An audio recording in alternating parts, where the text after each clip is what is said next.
মান বিন জাদিয়া নামে এক ব্যক্তি খলিফা ওমরের শাসন আমলে রাষ্ট্রের সিল চুরি করছে। রাষ্ট্রের সিল কি করছে? চুরি করে তসরুফ করছে। অন্যায়ভাবে কিছু মালামাল সে লুট করে নিয়েছে। এটা ধরা পড়ছে। ওমরে ফারুক বললেন, ওরে ধরে আন, আমি ওরে পিটাবো। সাইয়েদনা ওমরে ফারুক তাকে 100 বেত্রাঘাতের অর্ডার দিলেন। চোরদের পক্ষেও কিছু লোক থাকে, কিন্তু চোর কি একা চুরি করে? ওর সাঙ্গ পাঙ্গ আছে না নাই? তোর পক্ষে 3 জন দাঁড়ায় গেছে, ওকে না মারা হোক, এটা ষড়যন্ত্রের অংশ। কথা বোঝেন না? বিভিন্ন ধরনের কথা বলতেছে। ওমরে ফারুক বললেন, বলছে কে কে? ওই 3টারে ধরে আন, ওরও 100টা করে মার। কি কথা বোঝেন না? ওরেও ওই 3টাকে 100টা করে বেত্রাঘাত মার। অন্যায়ের ব্যাপারে আপোষহীন আমরা হব। যে কোনো ক্ষেত্রে অন্যায়কে সুযোগ দেওয়া যাবে না। আমার বন্ধুগণ, নাম্বার 5 হলো সর্বোচ্চ পদে থেকে মানুষের প্রতি রহম দিল, রবের প্রতি বিগলিত হৃদয়। আল্লাহওয়ালা ব্যক্তির প্রকৃত প্রতিফলন হবে এমন। এমপি হলেও যা, এমপি না হলেও তাই। এমপি হওয়ার আগেও যেমন, এমপি হওয়ার পরেও তেমন। চেয়ারম্যান হওয়ার আগে পেট খুঁজে পাওয়া যেত না, তেল দিত, পেটটা পেটের সাথে লেগে থাকতো। কিন্তু চেয়ারম্যান হওয়ার পর পেট চলে গেছে সামনের দিকে। ঈদের দিন কোলাকুলি হয় না, ঈদের দিন হয় পেটা পেটি। খাইতে খাইতে বিশাল কিছু করে ফেলেছে আমার বন্ধুগণ। কিন্তু আল্লাহওয়ালা বান্দা যারা হবে, তারা ক্ষমতা পেলেও যা, ক্ষমতা না পেলেও তাই। তাদের কোনো প্রতিক্রিয়া হয় না, তাদের কোনো চেঞ্জ হয় না। এটা হচ্ছে আল্লাহওয়ালা বান্দারের বৈশিষ্ট্য। শেষ করে দেব? না না, শেষ নেই। আলোচনা চালাবো? হ্যাঁ, চালান। আলোচনা চলো। হুজুর মরু, 1.5 ঘন্টা পার হয়ে গেছে। আমরা শুনতেই আসি। আচ্ছা থাক, কিছু না। হ্যাঁ হ্যাঁ, ঠিক আছে, মাশাআল্লাহ, ঠিক আছে, বসেন। কি সুন্দর হাসি দিচ্ছে শুরু থেকেই, কিন্তু খুব হাসি খুশি মানুষ এই চাচাটা, না? খুব আওয়াজ দিয়ে হাসতেছে, মাশাআল্লাহ। বলি আলহামদুলিল্লাহ। জি, আসলে জয়পুরহাটের মানুষ তো অত্যন্ত আন্তরিক মানুষ। বলি আলহামদুলিল্লাহ। আপনাদের মধ্যে অনেক সরলতা আছে। সরল মানুষগুলো খুব সহজে জান্নাত পেয়ে যাবে। বলি আলহামদুলিল্লাহ। আমরা কাউকে ঠকাবো না, আল্লাহ আমাকে ঠকাবেন না। সহজ সূত্র, আমরা কাউকে ঠকাবো না, আল্লাহ আমাকে ঠকাবেন না। আমি ঠকাবো, আল্লাহ আমাকে কি উপর করে জাহান্নামে দিয়ে দিবেন। এবার আলু কেমন হয়েছে? আলু মোটামুটি 100 মন, 120 মন বিঘা, 3300। একজনকে আলু জীবনটা খালু হয়ে যায়। আলু দিছে তো টের পাবেন কেমনে? আলুতে নাকি বৃষ্টি হয়েছে এবার। হ্যাঁ, নষ্ট হয়ে গেছে। বৃষ্টিতে বহু আলু নষ্ট হয়ে গেছে, আমি শুনলাম এটা কিছু কিছু এলাকায়। আমাদের এই চাচা, বসেন বসেন বসেন বসেন, কেউ উঠবেন না আর একটু সময়। তাহলে এমপি হওয়ার আগেও যেমন, এমপি হওয়ার পরেও তেমন। সাইয়েদনা ওমর ফারুক রাদিয়াল্লাহু তাআলা আনহু খেলাফত পাওয়ার আগে খুব সুস্থ ছিলেন, খেলাফত পাওয়ার পরে অসুস্থ হয়ে গেলেন। ওনাকে বলা হলো, আপনি এরকম হলেন কেন? তোমরা আমাকে যে দায়িত্ব দিছো, আমি শেষ। আর আমার দেশে এটা কি এরকম দেখা যায় না? চেহারা টলটলা হয়। ওরে বাপরে বাপ, খুঁজেই পাওয়া যায় না। নেতা আসিতেছেন জয়পুরহাট, 3 ঘন্টা রাস্তা বন্ধ। আছে না নাই? রাস্তা বন্ধ হতে হবে কেন? আবু বকর সিদ্দিক রাদিয়াল্লাহু তাআলা খলিফাতুল মুসলিমিন হয়েছেন। রাতের আধারে খালি পায়ে হাঁটতেছে পাথরওয়ালা রাস্তায়। কিওয়ালা রাস্তায়? চোকা চোকা পাথর। সে রাস্তায় তিনি খালি পায়ে হাঁটতেছেন। বলা হলো, আবু বকর খলিফাতুল মুসলিমিন, আপনি রাতের বেলা খালি পায়ে হাঁটেন কেন? পাথরের আঘাতে আপনার পা ফেটে রক্ত বের হয়ে যাবে, আপনি আহত হয়ে পড়বেন। জুতো পায়ে কেন হাঁটছেন না? তিনি বলছেন, শোনো, এখন গভীর রাত, নিশিবেলা, আমি যদি জুতা পায়ে হাঁটি, আমার জুতার সাথে পাথরের একটা আঘাত লাগবে। জুতার তলার সঙ্গে পাথরের যখন একটা ধাক্কা লেগে যাবে, একটা আওয়াজ হবে। আর এই আওয়াজটা যদি কোনো নাগরিকের কানে চলে যায়, তার গভীর ঘুমটা নষ্ট হবে। কিয়ামতের দিন এর জন্য আমাকে আসামির কাঠগড়ায় দাঁড়াতে হবে। এই জন্য খালি পায়ে হাঁটি। কি কথা বোঝা যায়? আর নেতা আসবেন, রাস্তা কয় ঘন্টা বন্ধ? নেতার আগে 50 গাড়ি, নেতার পরে 50 গাড়ি, আর নেতা নিজেই গাড়ি। এগুলো করা যাবে না। যত বড় অসাধারণ, যত বড় নেতা হোক না কেন, সিম্পল লাইফ তার জীবন পরিচালিত হবে, এমন হচ্ছে মুত্তাকি বান্দার লক্ষণ হবে। প্রথম খলিফা যখন আবু বকর নির্বাচিত হলেন, এক মহিলার কান্না দেখে কে মহিলা কাঁদতে কাঁদতে অস্থির হয়ে গেলেন। কোন মহিলা? যে মহিলাকে প্রত্যেক দিন আবু বকর সিদ্দিক রাদিয়াল্লাহু তাআলা আনহু প্রত্যেক দিন তার খেদমত করার জন্য তার ঘরে যেতেন। ওই বুড়ির স্বামী নাই, ওই বুড়িমার ছেলে মেয়ে কেউ নাই, চোখে দেখে না, অন্ধ মানুষ, কে দেখবে তারে? তার ঘরের সঙ্গে ঘর। তিনি প্রত্যেক দিন তার খেদমত করে আসতেন, রান্না বান্না করে দিতেন, কাপড় চোপড় ধুয়ে দিতেন, সেবা শুশ্রূষা করতেন। কিন্তু খলিফা আবু বকর যখন খেলাফত পেলেন, মহিলা কান্দে আর বলে, আমার তো আর খাদেম পাবো না, কারণ আবু বকর তো খলিফা হয়ে গেছে। সন্ধ্যাবেলায় হাজির হয়ে বলছে, ও বুড়িমা কান্দেন কেন? আবু বকর খেলাফত পাওয়ার আগেও যে খেদমত করেছে, খেলাফত পাওয়ার পরেও সেই সমান খেদমত আপনার করে যাবে। যেরকম সুবহানাল্লাহ। আপনার কোনো চিন্তা নাই। একটানা 2 বছর তিনি তার খেদমত করলেন, তিনি ইন্তেকাল করেছেন। বুড়ি মহিলা জানেন না যে প্রথম খলিফার ইন্তেকাল হয়ে গেছে, উনি জানেন না। বুড়ি মানুষ, কেউ তাকে খবর দেয়ও নাই, অন্ধ মানুষ। নতুন খলিফা নিযুক্ত হয়েছেন ওমর ফারুক রাদিয়াল্লাহু তাআলা আনহু। তিনি করলেন কি, ওই মহিলার খেদমত করার জন্য ঘরের মধ্যে ঢুকলেন, কাপড় চোপড়গুলো ধুয়ে দিলেন, রান্না বান্না করে দিলেন, ফলমূলগুলো ধুয়ে দিয়ে, খেজুর টেজুর ধুয়ে দিয়ে তিনি ঘর থেকে বের হয়ে আসলেন। বুড়ি মহিলা ভাবতেছেন, বুঝাবো বকর আমার খেদমত করে গেল। ঘরের মধ্যে তিনি খেতে বসেছেন, সামনে খেজুর ধোয়া খেজুর রেখে দেওয়া হয়েছে। সেই খেজুরগুলো থেকে একটা খেজুর যখন মুখে নিয়ে যখন কামড়টা মারলেন, দাঁতের নিচে যখন খেজুরের বিচিটা যখন লেগে গেল, কামড় যখন বিচিটা লাগলো, তখন সঙ্গে সঙ্গে বুড়ি মহিলা বলে ফেললেন, ইন্না লিল্লাহ, আমি বুঝতে পেরেছি আমার আসল খাদেম আবু বকর আর দুনিয়াতে নাই। কেন নাই? কি জন্য নাই? তিনি ইন্না লিল্লাহ এই জন্য বললেন, কারণ আমার আবু বকর যখন আমার খেদমত করতে আসতো আমার ঘরের মধ্যে, এত সুন্দর করে কাজ করে দিত, আমার জন্য বিন্দু পরিমাণ কোনো কষ্ট না হয়। এমনকি আমি বুড়ি মানুষ, আমার সুবিধার জন্য খেজুরগুলো শুধু ধুয়ে দিত না, খেজুরের ভিতরে থাকা বিচিটা সরাইয়া দিত, যেন আমার খেতে কোনো চাবাতে কষ্ট না হয়। আজকে খেজুরের মধ্যে বিচি দেখলাম, মনে হচ্ছে আমার আবু বকর নাই, নতুন কোনো খাদেম আমার বাড়িতে এসেছে, মানে আবু বকর মারা গেছে। যেরকম সুবহানাল্লাহ।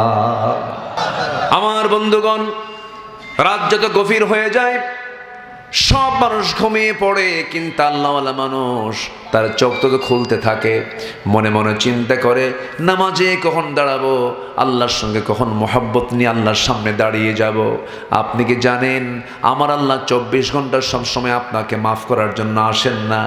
আমাকে আপনাকে মাফ করার জন্য নির্দিষ্ট একটা টাইমে ফিস সামাঈদ দুনিয়া, দুনিয়ার আকাশে সারা বছরের প্রত্যেক রাত্রিতে, কোনো বিশেষ রাত্রি নয়, কদর নয়, বরাত নয়, লায়ালিন আশর নয়, আল্লাহ পাক বলেন প্রত্যেক রাত্রিতে আমি দুনিয়ার আকাশে এসে বলি, আলা মিন মুস্তাগফিরিন ফাগফির আলাহ, কোন ক্ষমা প্রার্থী আছে আমার কাছে ক্ষমা চাবে, এই সময়ে তার সমস্ত গুনাহগুলো আমি আল্লাহ তার জীবন থেকে ঝরে দেব। যেরকম সুবহানাল্লাহ।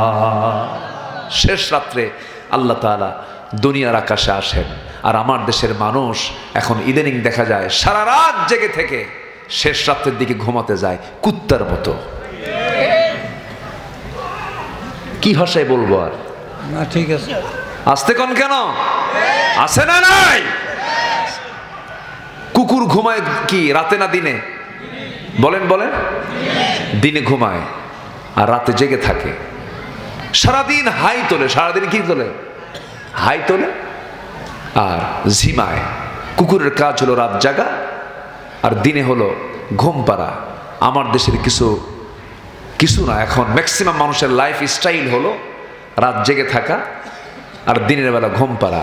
আর ছাগল কি করে? রাত জাগে না ঘুমায়?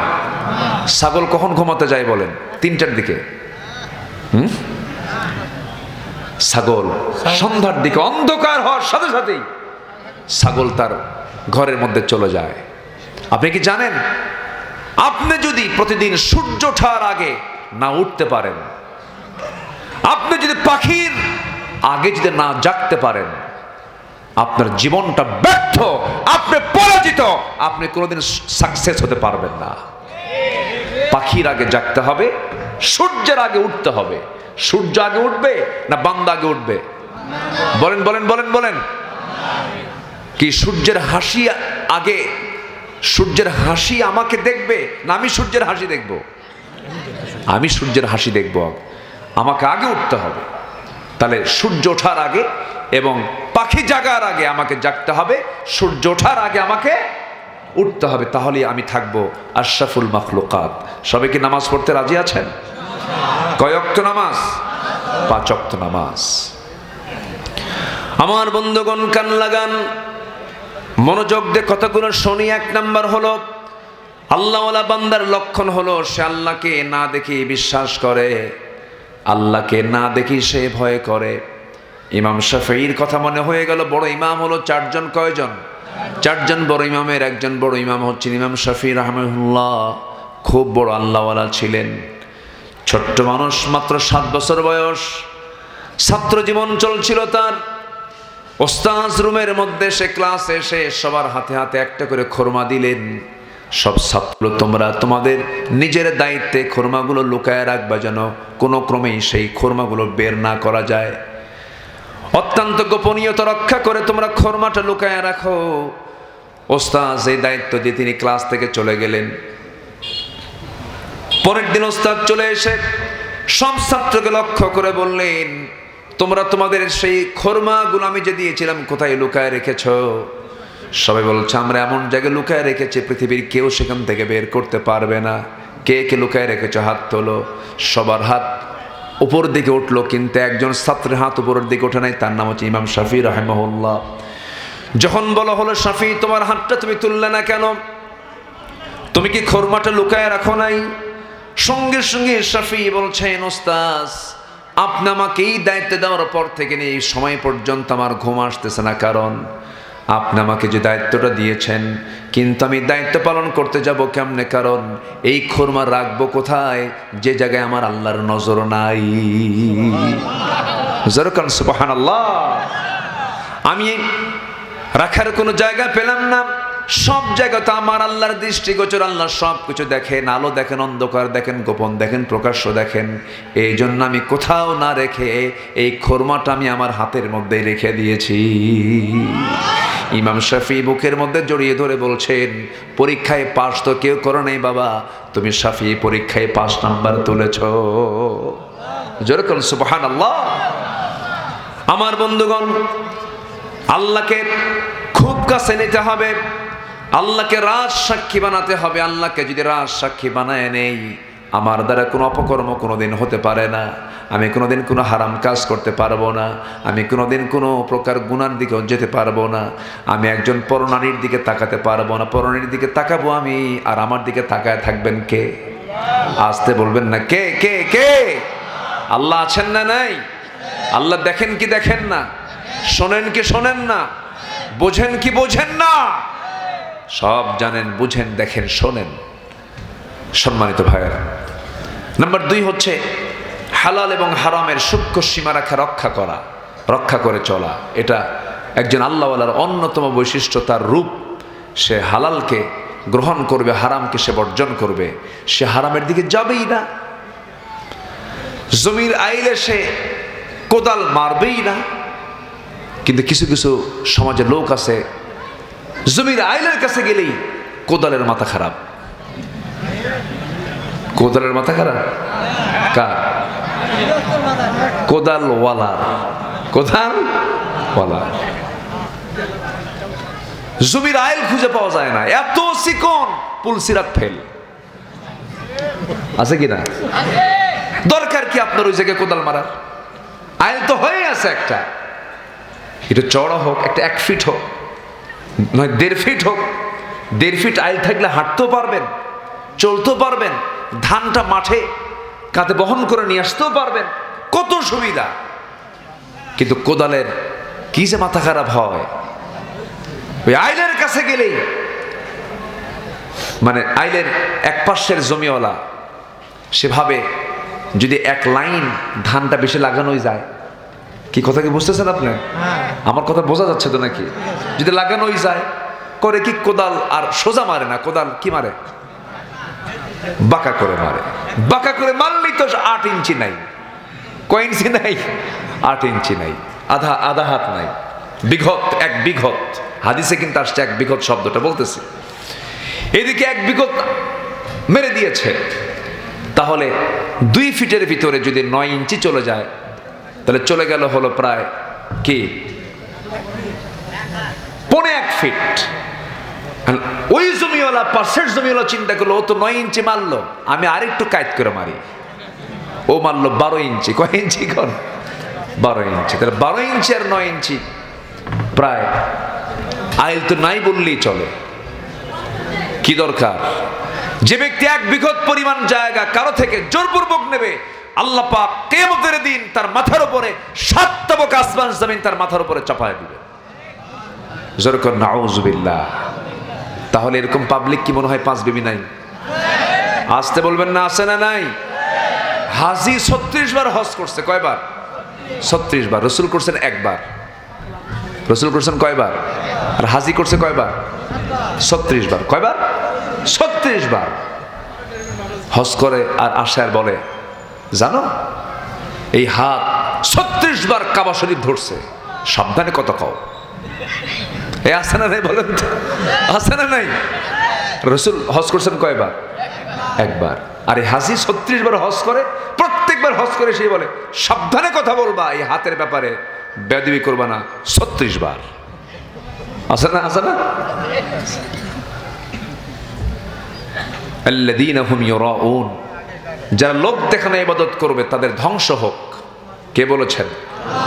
কে বলেছেন? আল্লাহ। আচ্ছা, জমি কাদের থাকে? ফকিরের থাকে না হাজির থাকে? বলেন বলেন, কার থাকে? বলেন। হাজির থাকে। জমি ফাঁকিবাজি করে কি বেশি? বলেন। হাজি জানে এই জমিতে আমার 33 শতক জমি, জমি হয়ে আছে হলো 43 শতক। কত শতক বেশি হলো? 10। এই জমি কি ওর না? ও জানে আমার এখানে 10 শতক জমি বেশি আছে। ওর উচিত হলো, হাজি সাহেব উচিত হলো এই 10 শতক জমি যার শর্ট আছে তাকে বুঝায় দেওয়া। কিন্তু করে কি জানেন? 36 বার হজ করছে। আমিনকে ডাক দিয়ে বলে, শোন, মাপবি কিন্তু আমার জমির ধারে ধরে আসবি না। ও তো জানে যে এখানে বেশি আছে, যতদিন পারি খাই, যতদিন পারি খাই। আমিনকে আর উৎকোচ দিয়ে বলে যে তোরে দিয়ে দিলাম, সেকল টেকল মাপটাপ এইদিকে আনবি না। কিন্তু যদি আপনি জান্নাত পেতে চান, আপনার উচিত 33 রেখে 10 শতক যার জমি তাকে বুঝায় দেওয়া। আপনি অপরের জমি বুঝায় দিবেন, আল্লাহ পাক আপনাকে জান্নাত বুঝায় দিবেন। আজকের ওয়াজের পর এই এলাকার মানুষ আমার আর দাওয়াত দেবে না, দাওয়াত দিয়েন না। কিন্তু আমাকে হক কথা বলতেই হবে, কি ঠিক কিনা? হক কথা বলার দরকার আছে না নাই? নিজের মার পেটের বোনকে সম্পত্তি দেয় না, বোনের সম্পত্তির উপরে আলু লাগায়া সে আলু কোল্ড স্টোরেজে রেখে সেই আলুর টাকা বিক্রি করে ওমরায় যায়। কই যায় বলেন? তাহলে ওমরা হলো কার? হ্যাঁ, টাকা কার? আর ওমরা করে কে? ভাই 36 বার। কয়বার? 36 বার ওমরা টোমরা করে এসে বোনকে ডাক দিয়ে বলে, বোন, ওমরা করতে গিয়েছিলাম, যেখানেই যাই তোমার কথা মনে হলো। বোন আমার, কি দোয়া করছি তোমার জন্য জানো? প্রচুর দোয়া করেছি তোমার জন্য। বোন প্রায় 2 কোটি টাকার জায়গা পাবে, আলুর জমি পাবে। জমিটা 1 যুগ হলো, বুঝা দেয় না, বাপ মারা গেছে 1 যুগ আগে। এবার বোনকে নিয়ে বলে, বোন তাড়াতাড়ি আসো, তোমার জন্য জমজম আনছি, তোমার জন্য আমি আজোয়া খেজুর আনছি, এগুলো খাবা, পান করবা। আর তোমার জন্য কাবার দরজা ধরে ধরে চোখের পানি ফেলে ফেলে কাঁদছি বোন, তোমার সংসার যেন সুখের হয়। এবং মদিনায় গিয়ে তোমার সালাম নবীর দরবারে পৌঁছায় দিয়েছি, এবং সোনার, মদিনা থেকে সোনার একটা চেন তোমার জন্য আনছি। বোন এইদিকে আসো, ঘাটটা একটু নিচু করো, মাথাটা নিচু করো। ভাই বোনের গলায় চেনটা লাগায় দিয়ে 3 লক্ষ টাকার চেন, কিন্তু ওইদিকে পাবে 2 কোটি টাকার জমি। 3 লক্ষ টাকার চেন গলায় লাগায় দিয়ে বলে, বোন মন খারাপ করবে না, একটা কথা বলবো কি, অংশ নিলে কিন্তু ধ্বংস হয়। কত বড় বাটপার! আছে না নাই? আছে না নাই? এই সমস্ত কাজগুলো করা যাবে না। হালাল হারামের সূক্ষ্ম সীমারেখা রক্ষা যে বান্দা করতে পারবে, আল্লাহ বলছেন তিলকা হুদুদুল্লাহি ফালা তাকরাবুহা কাযালিকা ইউবাইয়িনুল্লাহু আয়াতিহি লিন-নাসি লাআল্লাহুম ইয়াত্তাকুন। জোরে বলুন আল্লাহু আকবার। আল্লাহর ভয়টা কি?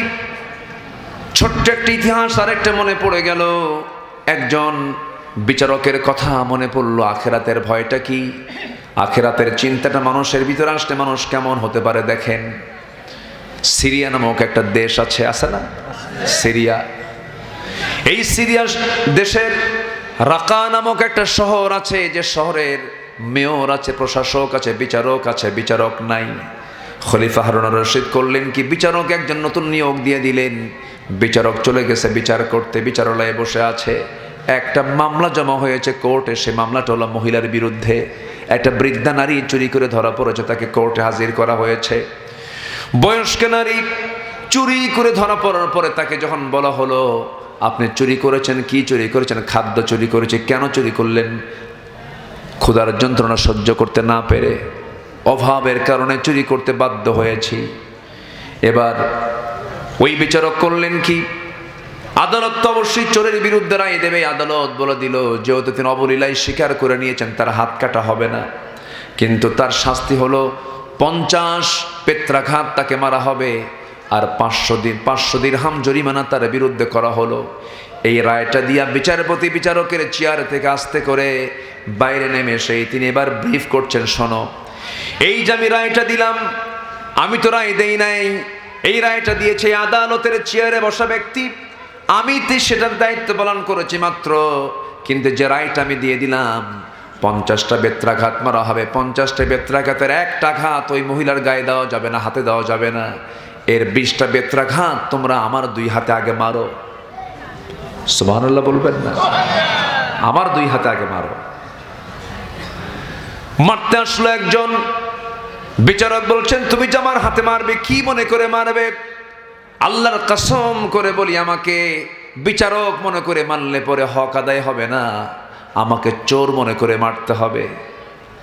সর্বোচ্চ শক্তি প্রয়োগ করে আমার হাতে 20টা বেত্রাঘাত করো। ইতিহাস লেখে এত জোরে মারা হলো, বিচারকের হাত থেকে রক্তগুলো ফিঙ্কি দিয়ে পড়তেছিল। 20টা বেত্রাঘাত তিনি নিয়ে নিলেন। এরপরে বললেন 500 দিরহাম যেহেতু জরিমানা করা হয়েছে, এর মধ্যে 100 দিরহাম জরিমানা আমি বিচারক নিজে আমি এটা আদায় করব। এবার বলেন এই 400 দিরহাম যে পড়ে থাকলো, আরো 30টা বেত্রাঘাত যে পড়ে থাকলো, এই রাকা শহরের যারা পৌর মেয়র তারে ডাকো, প্রশাসককে ডাকো, অফিসারকে ডাকো, 3 অফিসারকে ডাকে 10টা 30টা মেয়েরা সোজা কর। আল্লাহু আকবার বলেন। বুড়ি মহিলা না খায়া চুরি করতে বাধ্য হয়, আর মায়ের বুড়ি খাবে, তোরা খা, আমি খাইছি। কি কথা কি বুঝতেছেন? কথা কি বোঝা যায়? আমার বন্ধুগণ, সবাইকে ভাগ করে দেওয়া হলো, অর্থদণ্ড শাস্তি দেওয়া হলো, অর্থদণ্ড করা হলো। মহিলা আশ্চর্য হয়ে খুশি হয়ে ফেরত গেলেন বাড়িতে।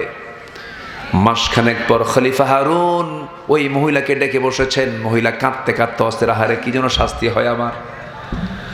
মহিলা চলে গেলেন রাজ দরবারে। বাদশাহ হারুন এবার বলছেন, মহিলা, আমি আপনাকে ডেকে আনার মূল কারণ অন্য কিছু নয়, আমি আপনার কাছে করজোড়ে মিনতি জানাই, আপনি আমাকে দয়া করে মাফ করে দেন, কারণ আমি আপনার দেখভাল না করার কারণে আপনি চুরি করতে বাধ্য হয়েছিলেন। আপনি যদি এখনো হতে পারবেন না, দুজনের কাজের স্তরটাই ভিন্ন। সব জায়গায় আবু বকর ফার্স্ট হয়ে যেতেন। আল্লাহু আকবার বলেন। তাবুক অভিযানে বললেন রাসূল, কে আছো আজকের এই তাবুকে কি দান করবে? কেউ কেউ সোনার বস্তা দিচ্ছেন। আব্দুর রহমান ইবনে আউফ 3 বস্তা সোনা তিনি দান করেছেন, 3 বস্তা। ওমরে ফারুক দান করতে নি, ভাবলেন আজকে আবু বকরকে ঠকাবো। সমস্ত সম্পত্তির অর্ধেক নবীর সামনে হাজির করে বলছেন, হুজুর অর্ধেক নিয়ে আসছি। আর মনে মনে ভাবতেছে, আবু বকর তুই আজকে যাবি কই? তুই পারবি না। আমার নবী অপেক্ষায় আছেন যে আমার আবু বকর আসবে কখন। চলে আসতেছেন, এসে বললেন, ইয়া রাসূলুল্লাহ আসছি। কি আনছো? হুজুর বাড়িতে আল্লাহ এবং আল্লাহ রসুল বাদে থুইয়া সব নিয়ে আসছে। জোরে কোন সুবহানাল্লাহ। সাইয়েদনা ওমর ফারুক বললেন, আজকেও ঠকে গেলাম, জীবনে পারবো না। তাদের কম্পিটিশন ছিল কি, আর আজকের মানুষের কম্পিটিশনটা কি? তাদের কম্পিটিশন ছিল হলো আমি আল্লাহর নৈকট্য হাসিল করব কেমনে। আসুন সাহাবীরা যেন আমাদের আকাশের নক্ষত্রের মতো হয়, আল্লাহ তাদের থেকে নেবার তৌফিক আমাদেরকে দান করুন। জোরে বলি আমিন। সম্মানিত ভাইয়েরা, সম্মানিত বন্ধুগণ, মন চাচ্ছে অনেক কথা বলি, সময় তো কম, যতটুকুন হয়েছে আমরা বলে ফেলি আলহামদুলিল্লাহ। জোরে বলি আলহামদুলিল্লাহ। সম্মানিত বন্ধুগণ, যারা আসছেন কেউ নড়বেন না। এই মাহফিল আমার কাছে মনে হচ্ছে আমার খুব কম মাহফিলে যাওয়া আছে যে মাহফিলটার বয়স 121 বছর। কত? 121 বছরের কোনো লোক আছে এখানে যারা শুরু করছে? একটাও তো নাই। কেউ আছে কি? জেনারেশন নাই, কেউ নাই। 121 মানে কি বিশাল ব্যাপার। 121 ইয়ার্স, এটা বিশাল ব্যাপার। এটাকে লালন করবেন। এই মাহফিল প্রত্যেক বছর হবে, জোরে বলি ইনশাআল্লাহ। জি, অনেক আমি খুশি হয়েছি। এলাকায় একটা ইসলামের ঐতিহ্য আছে, এটা তার বড় প্রমাণ। 121তম, শুধু পাকিস্তান না, শুধু বাংলাদেশ না, ব্রিটিশ। 121 বছর লর্ড হার্ডিংস একটা ব্রিজ করেছিলেন, এই যে পাকশি সেতু, যেটা কোন দিক? পাকশি পশ্চিম কোন দিক? জয়পুরহাটের পশ্চিম কোন দিক? পশ্চিম হলো ইন্ডিয়া, পিছনে। আমি দিক আমার এখানে এলোমেলো হচ্ছে, এই জন্য বললাম। আচ্ছা, যাই হোক, পশ্চিম যদি পিছনে হয় তাহলে তো পূর্ব সামনে, তাহলে পাকশি কোন দিক? আমার দক্ষিণে হবে। হ্যাঁ, দক্ষিণে ডান পাশে হবে। পদ্মার উপরে এই পাকশি ব্রিজ, হার্ডিংস ব্রিজ, এটার বয়স প্রায় শতাধিক বছর, 110-20 বছর বয়স হয়ে গেছে। সেই ব্রিটিশরা যখন শাসন করেছে, ব্রিটিশদের আমলে এই মাহফিলটা শুরু হয়েছে। কম কম কথা না, কিন্তু বিশাল একটা ইতিহাস এটা। এটাকে লালন করবেন, তবে যেন কোনো প্রকার শিরকের যেন কোনো গন্ধ না থাকে, এই দিকেও খেয়াল করার চেষ্টা করবেন। কোনো কবর পূজা যেন না হয়, কোনো কবর সেজদা যেন না হয়, এগুলো যেন না থাকে, এগুলো সর্বোচ্চ খেয়াল রাখার চেষ্টা করবেন। আল্লাহ পাক সবাইকে কবুল করুন। আমি শাহজালাল ইয়ামিনের কবর জিয়ারা করতে গেছি সিলেটে। সামনে পেলাম, ভিতরে ঢুকতে নেই দেখি সালার চট পড়ে হাইব্রিড জাতের মোষ নিয়া। হাইব্রিড জাত বুঝলেন কি? মানে মোষটা হচ্ছে 2.5 ইঞ্চি মোটা, মাথার চুলগুলো উস্কো খুস্কো, একদম কোকড়ানো। চুরি হবে, এখানে রাখবো কেন আমি? জুতা হাতে নিয়ে, জুতা এটা কিন্তু একটা পোশাক, জুতা কিন্তু একটা পোশাক, কিন্তু যদি পায়ে থাকে কিন্তু এটা একটা পোশাক। এটা অনেক দেশে এটা কাপড়ের মতো ব্যবহার করা হয়। সৌদি আরবে যারা গেছেন দেখবেন কিছু কিছু মুসল্লি আছে জুতা পরে নামাজ পড়ে। এই ঠিক আছে, দেখছেন না? জুতা পরে নামাজ পড়ে। হবে তো নামাজ, মোজা পরে যদি নামাজ হয়, জুতা পরে নামাজ হবে না? কিন্তু আমার দেশে কেন হওয়ার সম্ভাবনা কম? আমার দেশে রাস্তাঘাটে নাপাকির পরিমাণ আছে না নাই বলেন তো? আচ্ছা, বেশি। কিন্তু কিছু কিছু দেশ আছে রাস্তা পরিষ্কার পরিচ্ছন্ন, কোনো নাপাক নাই, এবং তাদের জুতাগুলো সফট, জুতা পরে তারা নামাজ পড়ে। জুতা নিয়ে যাওয়া যাবে, সমস্যা কি? জুতাটা ভিতরে রেখে আপনি যেতে পারবেন। এত বড় আল্লাহওয়ালা মানুষ শাহজালাল ইয়ামিনী, তার সামনে গাঁজা খাওয়া একজন ভণ্ড বসে আছে, সেজদা দিচ্ছে। এই সমস্ত পরিবেশ যেন এখানে না হয়, এটা খেয়াল রাখবেন। আমি সেক্টর জন্য দোয়া করি, সেক্টরবাসীর জন্য দোয়া করি, আল্লাহ তুমি সবাইকে 5 ওয়াক্ত নামাজি বানাও। সেক্টর গ্রামের প্রত্যেকটা ঘরকে ইসলামের দুর্গ বানায় দাও, ঘরে ঘরে খালিদ বিন ওয়ালিদ পয়দা করে দাও। সবাইকে 5 ওয়াক্ত নামাজ পড়তে রাজি আছেন? রাজি আছেন কি সবাই? দেখি একটু হাতটা উঁচু করে দেখান তো, আল্লাহকে সাক্ষী রেখে 5 ওয়াক্ত নামাজ পড়বেন কারা কারা? চিৎকার মেরে বলেন, ইয়া আল্লাহ, আমাদেরকে 5 ওয়াক্ত সালাত আদায় করার তৌফিক তুমি আল্লাহ দিয়া দাও। জোরে বলি আমিন, আরো জোরে আমিন, আরো জোরে আমিন। এই গ্রাম থেকে সুদ চলে যাবে, এই গ্রাম থেকে বেপরদা চলে যাবে, এই গ্রাম থেকে জেনা চলে যাবে যেদিন আপনি দেখতে পাবেন সেক্টর মসজিদ জোহর, আসর, মাগরিব, এশার চাইতে ফজরের মুসল্লি বেশি হয়েছে।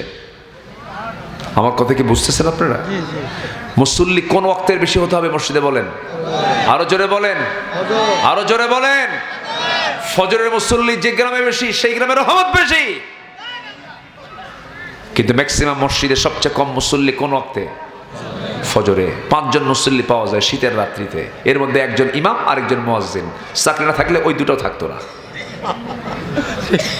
3 বুড়া পাওয়া যায়, আর বাকি 3 বুড়া।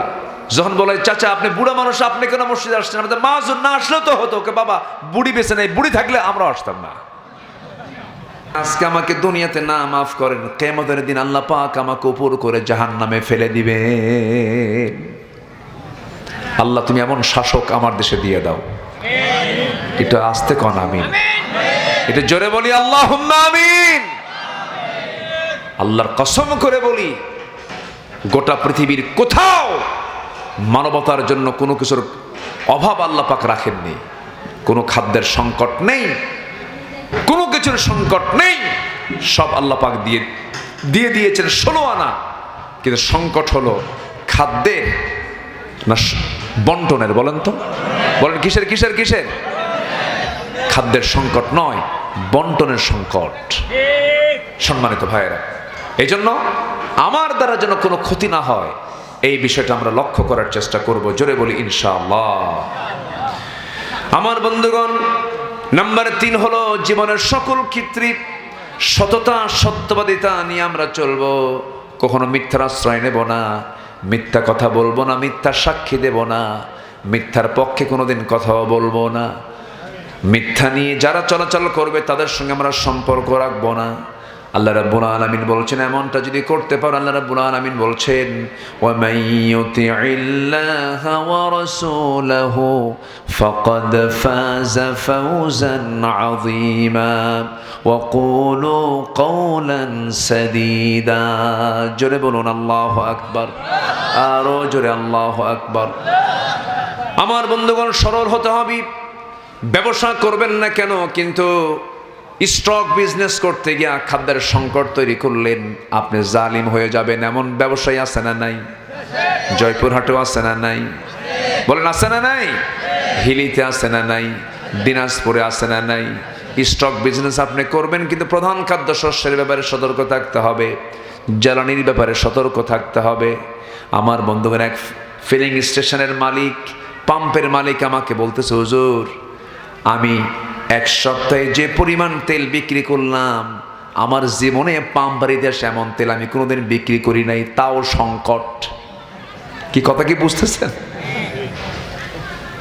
মানে এত তেল আমার জীবনে এই পাম্পে বিক্রি করি নাই আমি, এত বিক্রি হচ্ছে এরপরও তেল নাই। যায় কোথায়? এই তো কথা, যায় কোথায়? যায় তলায় যে নাই, কি নাই? তলা নাই। সম্মানিত ভাইয়েরা, সম্মানিত বন্ধুগণ, ইমাম বুখারী রাহিমাহুল্লাহ, বুখারী তার জন্ম, আবু আব্দুল্লাহ মুহাম্মদ ইবনে ইসমাইল আল জুফি আল বুখারী, তার নামে শ্রেষ্ঠ হাদিস গ্রন্থের নামকরণ করা হয়েছে। ইমাম বুখারী একজন ব্যবসায়ী ছিলেন, আলহামদুলিল্লাহ বলেন। তোনার বিশাল একটা গুডাউনে কিছু মাল আছে, ব্যবসার মাল। একটা গ্রুপ, ব্যবসায়ী গ্রুপ এসে বলে, ইমাম বুখারী এই মালটা আপনার গুদামে যা আছে এটা যদি আজকে রাত্রে আমাদেরকে দেন 500 দিরহাম বেশি লাভে দেব আপনাকে। উনি বললেন আমি এখন দেব না, সকালে আসো। সকালে আবার আরেকটা ব্যবসায়ী টিম এসে বলতেছে, বুখারী এই মালটা যদি আমাদেরকে দাও 1000 দিরহাম বেশি লাভে দেব। উনি বলেন তোমাদেরকে দেব না। কেন? 500 দিরহামই দিয়ে দেব। মানে 500 দিরহামে দিবেন, 1000 দিরহামে দিবেন, এর কারণটা কি? ইমাম বুখারী বলেন আমি গত রাত্রে নিয়ত করে ফেলেছি এই দামি, এই মূল্য, এই লাভই আমি ছেড়ে দেব। যেরকম সুবহানাল্লাহ। প্রত্যেক ব্যবসায়ীর হৃদয়ে এমন চেতনা লালন হলে কি ক্রাইসিস হতো? আজ থেকে ক্রাইসিস হতো? হতো না। দাম বাড়া, আরো বাড়া, বাড়াতে বাড়াতে এমন অবস্থা মানুষ মরে যাচ্ছে, তাও সংকট সৃষ্টি থেকে বান্দা নিজেকে পরহেজ রাখতে পারছে না। আমার চোখে এ পর্যন্ত বাংলাদেশে বরকতের মাস, রহমতের মাস, মাগফিরাতের মাস রমজান মাসে সবচেয়ে খাদ্যের সংকট আমি বেশি দেখেছি। সংকট মানে কি? সবচেয়ে বেশি দাম কোন মাসে? বলেন বলেন বলেন বলেন। খাবারের দাম সবচেয়ে বেশি কোন মাসে হয়? অথচ সবচেয়ে কম হওয়ার কথা ছিল কোন মাসে? রমজান মাসে। মানুষ কি রমজান মাসে বেশি খায়? হ্যাঁ, কম খায়। হ্যাঁ, একটু ভালো মন্দ খায়, কিন্তু খাদ্যের পরিমাণটা কম থাকার কথা। তো দাম তো কমার কথা, দাম তো কমে না, দাম আরো ডাবল হয়। এটা কি রহমতের জন্য নাকি?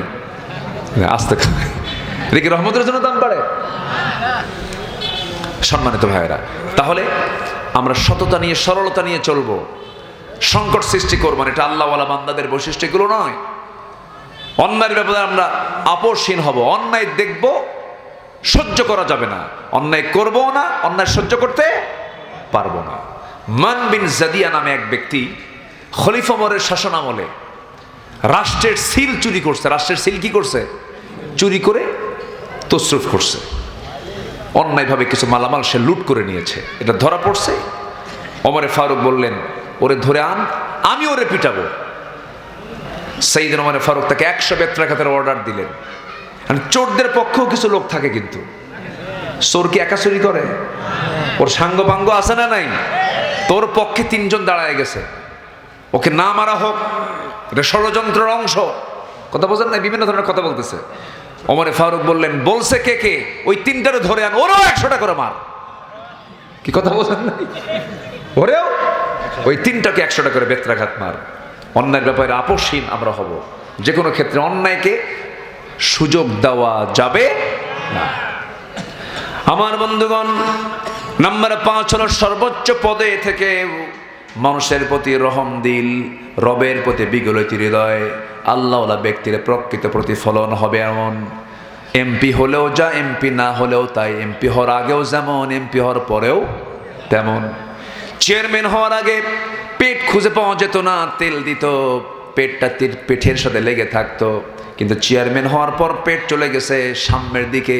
ঈদের দিন কোলাকুলি হয় না, ঈদের দিন হয় পেটা পেটি।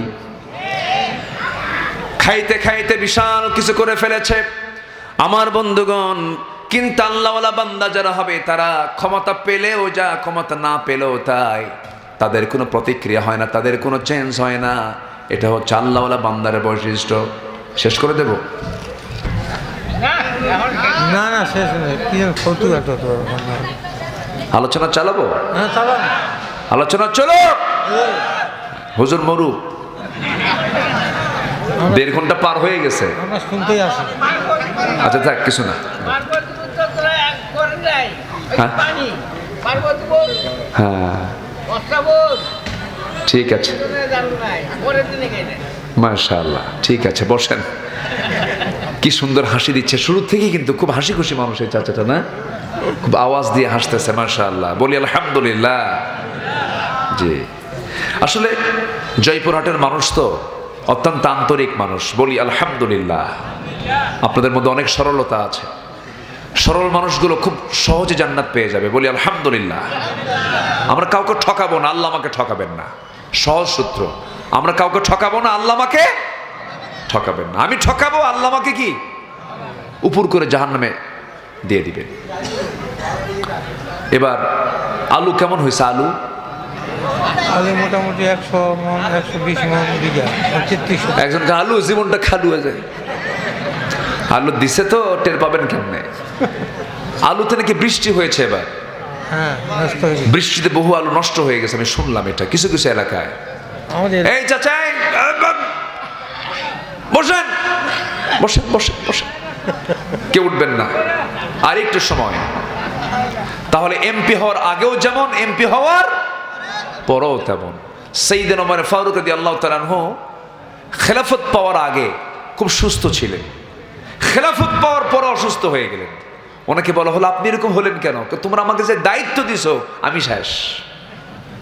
আর আমার দেশে এটা কি এরকম দেখা যায় না? চেহারা টলটলা হয়। পুরি বাপরে বাপ, খুঁজেই পাওয়া যায় না।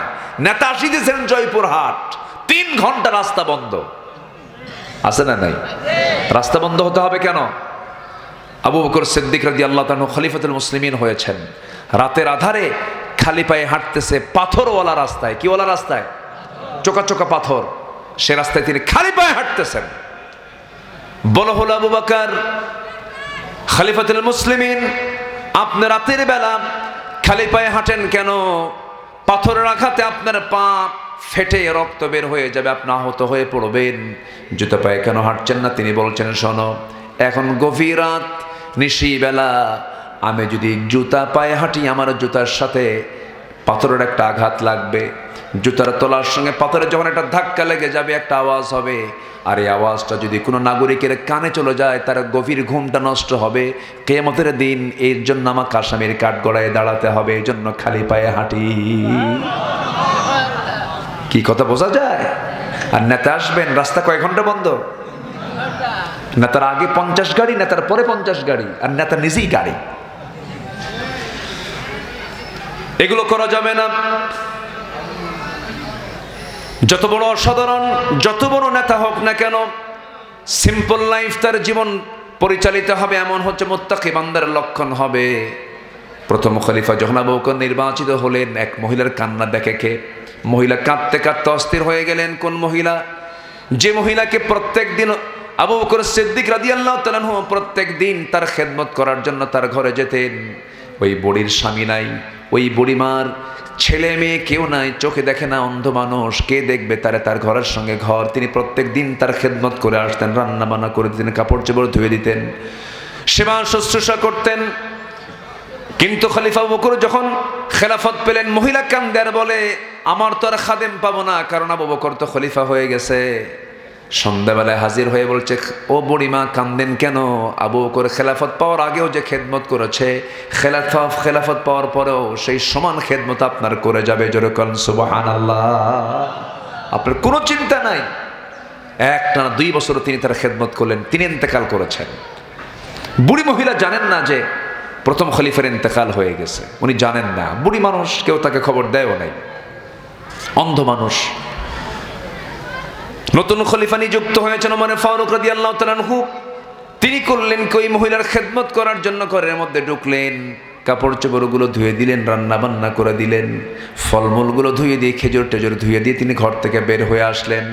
বুড়ি মহিলা ভাবতেছেন, আবু বকর আমার খেদমত করে গেল। ঘরের মধ্যে তিনি খেতে বসেছেন, সামনে খেজুর ধোয়া খেজুর রেখে দেওয়া হয়েছে। সেই খেজুরগুলো থেকে একটা খেজুর যখন মুখে নিয়ে যখন কামড়টা মারলেন, দাঁতের নিচে যখন খেজুরের বিচিটা যখন লেগে গেল, কামড় যখন বিচিতে লাগলো, তখন সঙ্গে সঙ্গে বুড়ি মহিলা বলে ফেললেন, ইন্না লিল্লাহ, আমি বুঝতে পেরেছি আমার আসল খাদেম আবু বকর আর দুনিয়াতে নাই। কেন নাই? কি জন্য নাই? তিনি ইন্না লিল্লাহ এই জন্য বললেন, কারণ আমার আবু বকর যখন আমার খেদমত করতে আসতো আমার ঘরের মধ্যে, এত সুন্দর করে কাজ করে দিত, আমার জন্য বিন্দু পরিমাণ কোনো কষ্ট না হয়। এমনকি আমি বুড়ি মানুষ, আমার সুবিধার জন্য খেজুরগুলো শুধু ধুয়ে দিত না, খেজুরের ভিতরে থাকা বিচিটা সরাইয়া দিত, যেন আমার খেতে কোনো চাবাতে কষ্ট না হয়। আজকে খেজুরের মধ্যে বিচি দেখলাম, মনে হচ্ছে আমার আবু বকর নাই, নতুন কোনো খাদেম আমার বাড়িতে এসেছে, মানে আবু বকর মারা গেছে। জোরে বলেন সুবহানাল্লাহ। সম্মানিত ভাইয়েরা, কোনদিন আবু বকরের মতো ওমর হবেন না, ওমরের মতো আবু বকর